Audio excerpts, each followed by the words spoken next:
Terpantas, terkini dan sahih. Bila-bila masa, di mana jua. Berita di jari. Subscribe YouTube Bulletin TV3. Buletin pagi 21 Oktober, anda bersama saya Fatin Hamimah Yusof. Tajuk utama pagi ini. Kanak-kanak 4 tahun lemas di Taman Tema.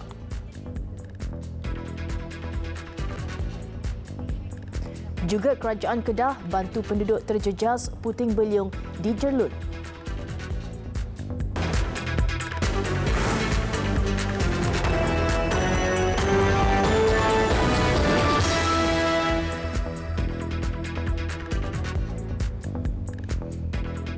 Assalamualaikum dan salam sejahtera.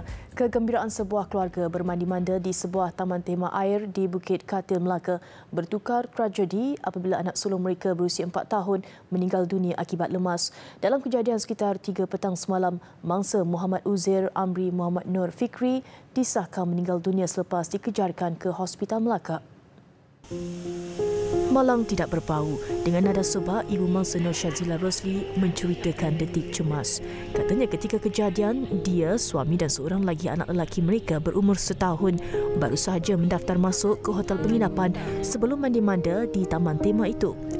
Menganggap insiden berlaku sekelip mata, dia dan suami tidak perasan anak sulung mereka terlepas ke kolam renang dewasa sebelum mendengar teriakan orang ramai memaklumkan tentang kanak-kanak lemas.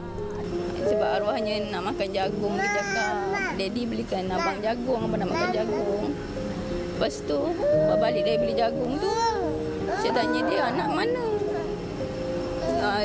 Lepas tu baru dia cari. Saya kata pergi tengok atas, takut dia lemas kan. Lepas tu, dia dah pergi atas, lepas tu dia boleh turun balik. Dia cakap tak ada. Lepas tu saya kata, pergi tengok lagi, mantau lemas. Lepas tu baru orang cakap, ni anak siapa? Tapi masa tu dah ni lah. Pihak pengurusan hotel berkenaan bertindak pantas membawa anaknya ke Jabatan Kecemasan Hospital Melaka sebelum mangsa disahkan gagal diselamatkan kira-kira 30 minit kemudian. Ketua Polis Daerah Melaka Tengah, Afzaniza Ahmad ketika dihubungi mengesahkan kejadian berkenaan. Kes diklasifikasikan sebagai mati mengejut.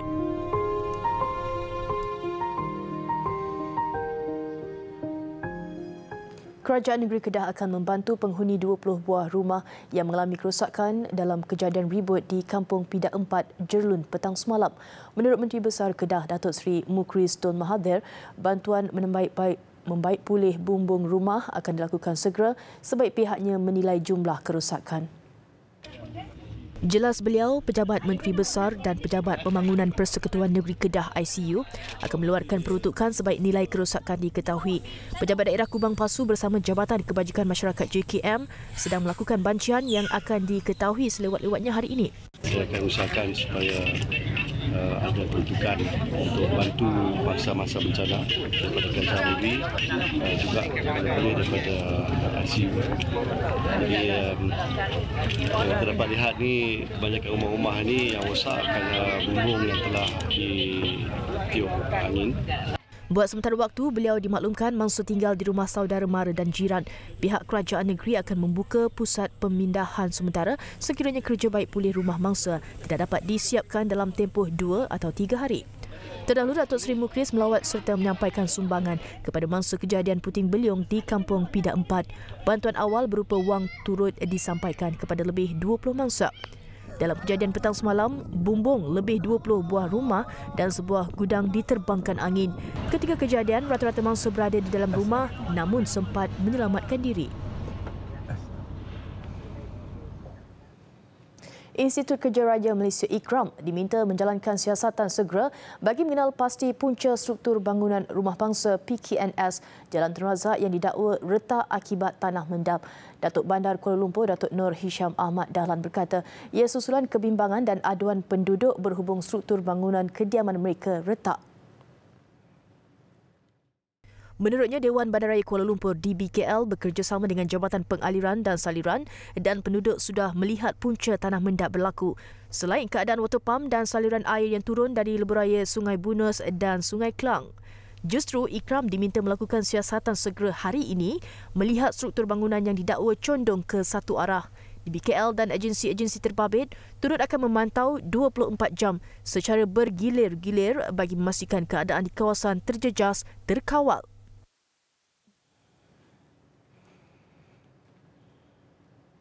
Yang di-Pertuan Agong Al-Sultan Abdullah Riayatuddin Al-Mustafa Bilal Shah menzahirkan ucapan tahniah kepada saintis Malaysia berpangkalan di United Kingdom Dr. Sarina Niksainal atas pencapaian meraih anugerah hadiah penyelidikan kanser Dr. Joseph Steiner 2019. Baginda berbangga rakyat Malaysia memenangi anugerah berprestij itu dan menyifatkan kejayaannya sebagai satu contoh. Menerusi kenyataan dikeluarkan Istana Negara, baginda berharap agar kejayaan cemerlang Dr. Sarina berterusan dalam merintis penyelidikan kanser yang akhirnya dapat membantu pesakit terbabit. Dr. Sarina memenangi anugerah berkenaan di University of Bern di Switzerland Jumaat lalu.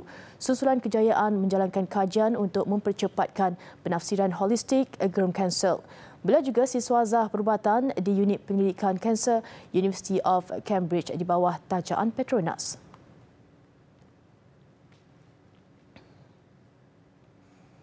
Polis Diraja Malaysia PDRM menerusi pasukan gerakan ARM PGA melaksanakan pelbagai pendekatan serta tindakan bagi membantras kegiatan penyeludupan di sempadan negara.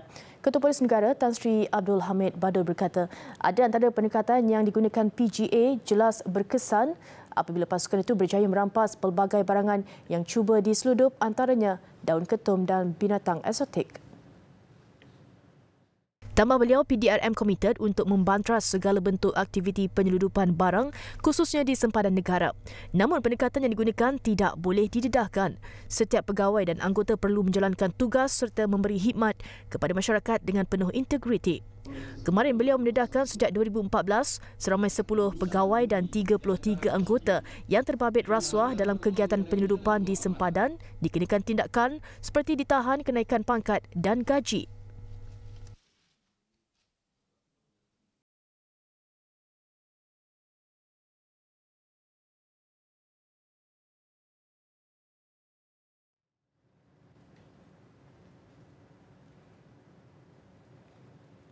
Tidak perlu gelojoh lakukan peralihan kuasa, sebaliknya serahkan kepada rakyat melalui proses demokrasi. Demikian tegas Timbalan Presiden PKR Datuk Seri Muhammad Azmin Ali.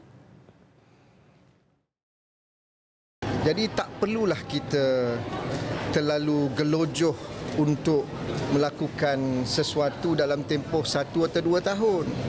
Kerana demokrasi telah menentukan proses ini mesti dikembalikan kepada rakyat dalam tempoh 5 tahun.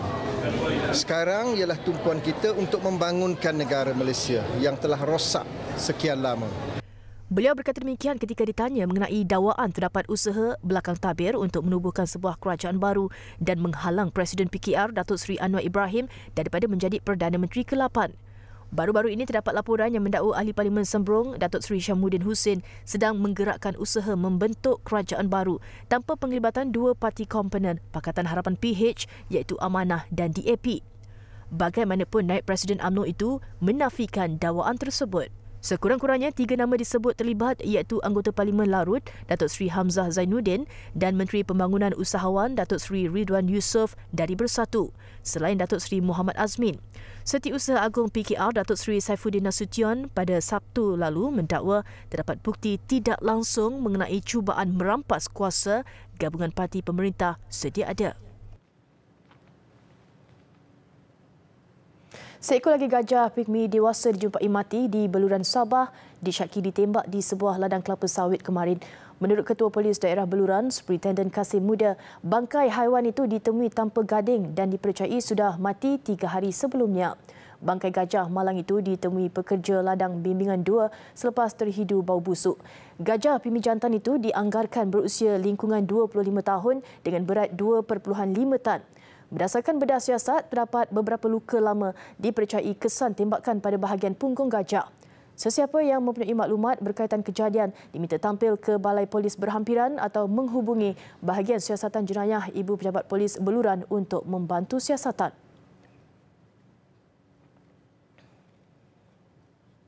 Seiring perkembangan semasa, ahli pengangkap dan pandu puteri turut didedahkan kepada penggunaan radio dan internet.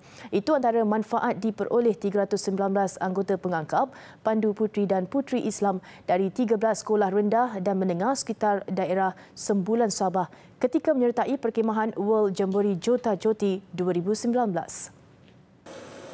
Perkhemahan diadakan di Sekolah Kebangsaan Serigaya Kota Kinabalu. Sepanjang 3 hari perkhemahan, mereka didedahkan dengan pengetahuan bagi pengurusan Jamboree on the Air dan Jamboree on the Air Internet atau Jota Joti. Acara tahunan anjuran pergerakan pertumbuhan pengangkap dunia ini bertujuan menggalakkan pengangkap dari seluruh dunia berhubung antara satu sama lain menggunakan radio amatur dan internet. Melalui pelaksanaan ini diharapkan perhubungan silaturahim antara pengangkap bertambah dengan bermulanya perbualan pertama melalui gelombang radio, seterusnya kepada rangkaian persahabatan yang lain. Pelajar turut didedahkan kepada kod Morse, kod kecemasan dan cabaran juta. Saya dapat mempelajari bagaimana untuk memahami dan juga menguasai apa itu bahasa-bahasa isyarat ataupun bahasa alfabet phonetik, dan juga saya dapat menukarkan nama saya ke alfabet phonetik iaitu Alpha India Delta India 5. Selain daripada itu, saya juga dapat menjalinkan hubungan saya kepada seluruh pengangkap di dunia ini, contohnya di Sweden, Australia dan juga Korea Utara. Benda-benda yang boleh membantu saya sepanjang saya hidup seperti emergency code dan semafor. Selain itu, saya dapat membuat kawan-kawan baru melalui internet dan menjumpai kawan-kawan baru dari sekolah lain di sini.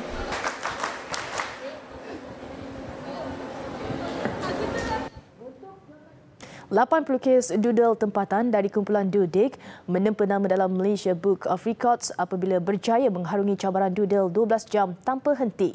Cabaran dilakukan bagi menghargai dan memartabatkan bakat seni pelukis dan memberi kesedaran bahawa doodle adalah satu seni selain menjana kreativiti memajukan komuniti seni. Sebanyak 10 bongkah bersaiz 5 kaki tinggi dan 4 kaki lebar digunakan sebagai asas tempat melukis. Motif lukisan doodle pula berkisahkan aktiviti sepanjang Karnival Usahawan Desa Kementerian Pembangunan Luar Bandar KUD at KPLB Putrajaya 2019. Penyerahan sijil disempurnakan oleh Pengurus Operasi, Pendidikan dan Pemasaran Ambor Edward Yeo. Manakala Dudik diwakili Ketua Pegawai Eksekutif Pusat Pembangunan Reka Bentuk Malaysia Abdul Rahman Muhammad Saad. Cabaran kita adalah seperti biasalah cuaca dan keletihan pelukis-pelukis doodle ini, tetapi kita rasa banggalah dengan mereka kerana mereka mampu mencapai matlamat untuk mencapai Malaysia Book of Record selama 12 jam non-stop. Alhamdulillah kepada tim Dudik yang berjaya mencapai matlamat itu.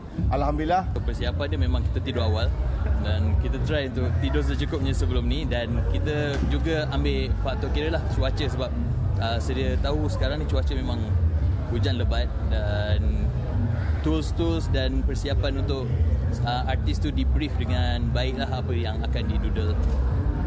Video sepanjang tempoh cabaran doodle juga ditayangkan secara langsung di media sosial.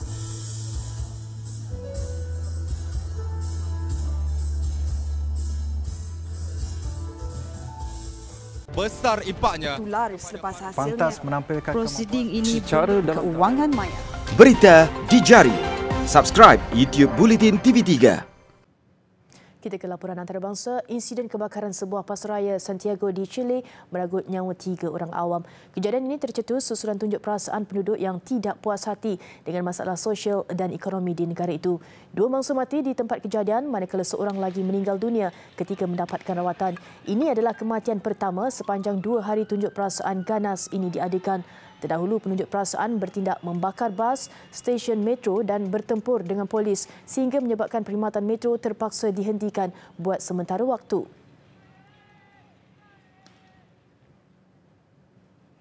Kerajaan Arab Saudi sedang mempertimbangkan untuk membenarkan wanita menunaikan haji tanpa ditemani mahram. Mengikut peraturan sedia ada, wanita hanya dibenarkan memasuki negara itu ditemani mahram kecuali mereka yang berumur 45 tahun ke atas dengan pakej dengan menyertai pakej pelancongan berkumpulan. Terdahulu, Arab Saudi memberi kelonggaran ke atas syarat kemasukan ke negara itu bagi merancakkan sektor pelancongannya. Ia menyasarkan sektor pelancongan menyumbang kira-kira 10% kepada keluaran dalam negara kasar KDNK menjelang 2030 berbanding 3% ketika ini. Berbilion dolar telah dibelanjakan bagi memperbaiki infrastruktur dan pembangunan tapak warisan, kebudayaan dan rekreasi di negara itu sebagai persediaan menerima kebanjiran pelancong. Presiden Amerika Syarikat Donald Trump menukar lokasi sidang kemuncak kumpulan 7 G7 selepas menerima bantahan terutama dalam kalangan pembangkang di Kongres. Persidangan itu sebelum ini dijadual diadakan di klub golf miliknya di Florida namun dikritik hebat apabila dikaitkan dengan isu rasuah. Susulan itu, White House tidak akan mengadakan persidangan di Trump National Doral Miami, sebaliknya akan memilih lokasi lain. Antara lokasi yang disenaraikan ialah Camp David. Sidang kemuncak G7 dijadual berlangsung antara 10 Jun hingga 12 Jun tahun depan.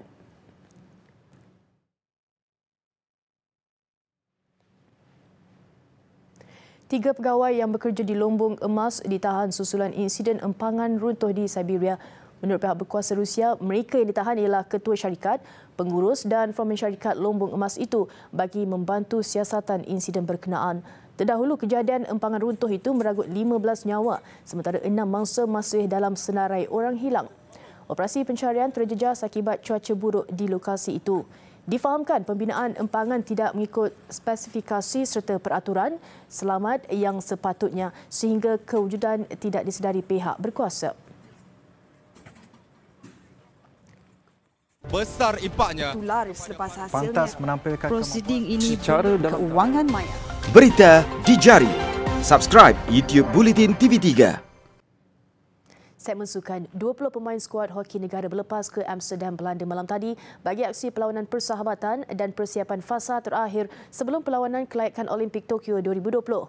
Hanya ini peluang terakhir Malaysia memastikan slot ke Olimpik diraih menerusi perlawanan kelayakan menentang Britain pada 2 dan 3 November ini di London. Bagi Kapten Pasukan Muhammad Sukri Abdul Muttalib, memori pahit lepas peluang meraih tiket automatik ke Tokyo selepas gagal memenangi pingat emas di Sukan Asia 2018 mahu ditebus skuad negara.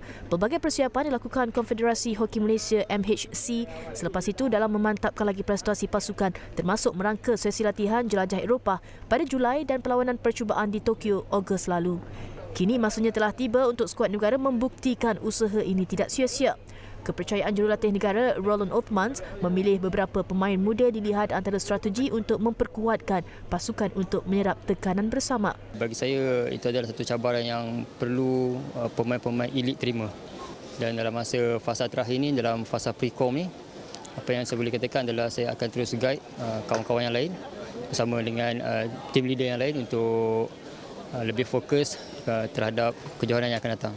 Dan kita orang nak pergi awal 2 minggu ni untuk lagi nak dapat cuaca, momentum semua dekat sana. Kita orang akan dari segi taktikal semua kita orang dah cukup ready. Skuad negara dijadual menentang dua kelab Belanda iaitu HOC Genzelen Gobinati pada 26 Oktober dan HC Bloemendaal pada 27 Oktober untuk aksi persahabatan dan kemudian akan melepas ke London pada 28 Oktober bagi menghadapi lawan sebenar mereka, Great Britain di kelayakan Olimpik. Malaysia.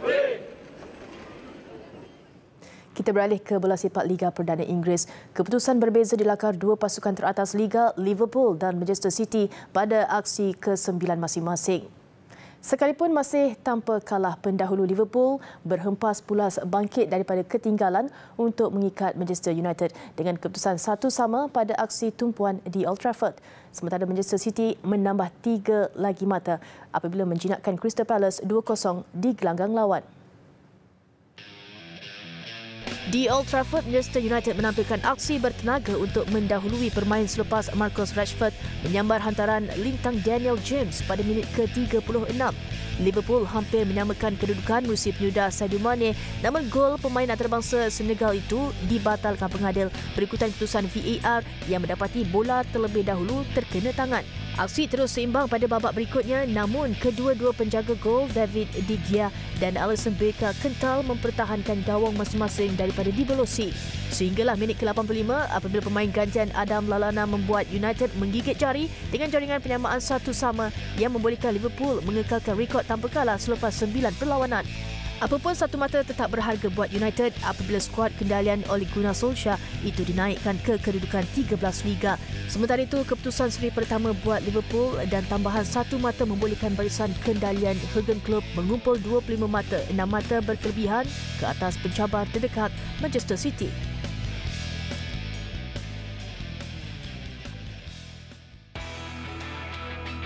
Sementara itu, Manchester City berjaya mengurangkan defisit mata ke atas Liverpool selepas merakam kemenangan 2-0 ke atas Crystal Palace di gelanggang lawan. Dua jaringan skuad Pep Guardiola itu diperoleh pada babak pertama bermula dengan jaringan penyerang Brazil Gabriel Jesus pada minit ke-39. Hanya 2 minit berselang, pemain tengah David Silva kemudian menggandakan kedudukan dan kelebihan ini dipertahankan hingga babak pertama berakhir. Tiada tambahan gol pada babak kedua untuk The Citizens meraih kemenangan ke-6 musim ini. Baik, sekian dulu paparan Buletin Pagi. Terus ikuti platform digital dan media sosial Buletin TV3 untuk perkembangan berita terkini. Saya Fatin Habimah Yusof. Salam hormat dan Assalamualaikum.